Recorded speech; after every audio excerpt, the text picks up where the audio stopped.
El pasado 5 de noviembre de este año, la Suprema Corte de Justicia de los Estados Unidos escuchó argumentos orales en un caso que a primera vista podría parecer ajeno al comercio con México, pero no lo es. En realidad, lo que está en juego importa mucho para nuestro país. Los aranceles, producto de lo que el presidente de Estados Unidos llamó el Liberation Day, el Día de la Liberación, y otros gravámenes impuestos por el Ejecutivo de Estados Unidos, y cuya constitucionalidad ahora se revisa con lupa en la Corte de aquel país.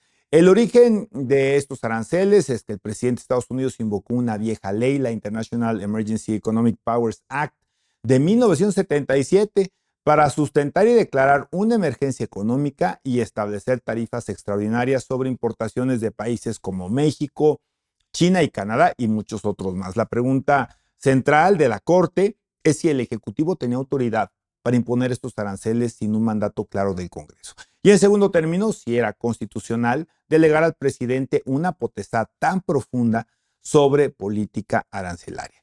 Pero, bueno, ¿por qué nos importa en México? Porque esas tarifas afectan claramente las exportaciones mexicanas, la estabilidad del comercio norteamericano incluso, y en última instancia, pues nuestra competitividad. Según reportes, algunos productos mexicanos están sujetos a aranceles de hasta 25% bajo estas medidas arancelarias. Si la Corte concluye que estas acciones fueron ilegales, podrían quedar sin efecto o abrirse flancos de reclamación internacional.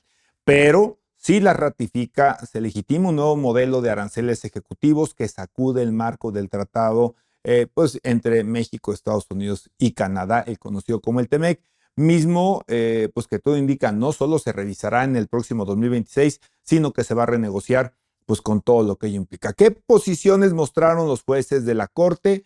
Pues durante la audiencia, tanto pues magistrados, jueces que se les llaman tradicionalmente, y muchos de ellos conservadores, y los liberales también, pues han mostrado escepticismo ante la tesis gubernamental de que pues se podrían imponer aranceles sin la autorización del Congreso. El presidente del Tribunal de la Corte, John Roberts, planteó que imponer tarifas masivas parece más un impuesto que una regulación de importación, lo que entonces corresponde al Congreso.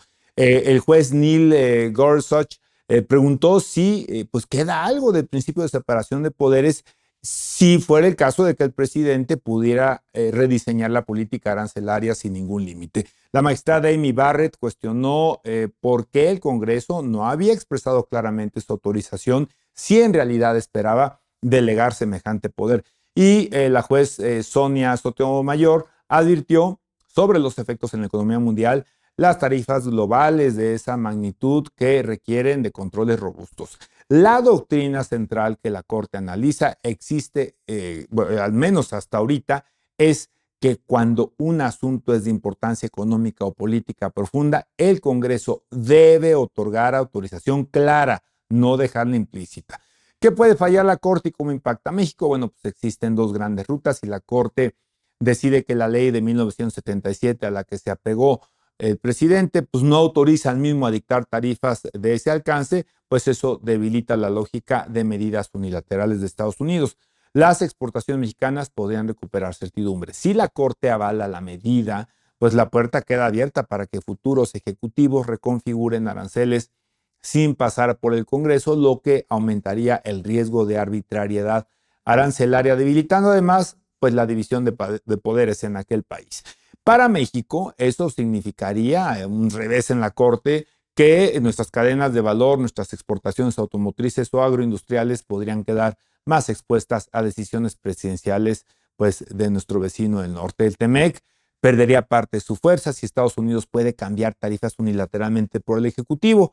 Así entonces, la batalla jurídica de la Corte Suprema en los Estados Unidos no es solo allá.